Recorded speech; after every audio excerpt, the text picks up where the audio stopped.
பொண்ணுனா படிக்கணும், வேலைக்கு போகணும், கல்யாணம் பண்ணிட்டு செட்டில் ஆயிடும். This is how it is. But நம்மளுக்கு பிடிச்சது பண்ணணும்ல. இஃப் ஐ வாஸ் அரௌண்ட் ஒரு 45 or 50 and then I feel நான் அப்ப ட்ரை பண்ணிருந்தா ஏதோ நல்லது நடந்திருக்குமோ அப்படின்னு நான் யோசிக்க கூடாது. ரெக்ரெட்ஸ் இருக்க கூடாது எனக்கு. நான் படிக்கிறேன், படிச்சு once you start earning only you can think about yourself. எனக்கு என்ன வேணும் அப்படின்றத யோசிக்க முடியும். எனக்கு இது வேணும், எப்படி கிடைக்கும்னு தெரியாது, என்னெல்லாம் வருதோ பண்ணுவோம். நம்மளுக்கு வேற வழியே இல்ல, பாத்துக்கலாம் என்ன ஆனாலும் பாத்துக்கலாம் என்ன ஆனாலும் பாத்துக்கலாம் அப்படின்னு சொல்லி இறங்கினேன்.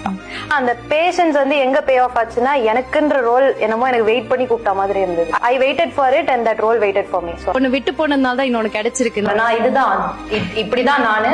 நம்மளுக்காக நம்மளே ஸ்டாண்ட் எடுக்கலன்னா வேற யார் எடுப்பா? You'll feel lonely, you'll not have people to share it with, but don't lose hope. ஒரு நாள் எல்லாமே மாறும். someday something good will happen.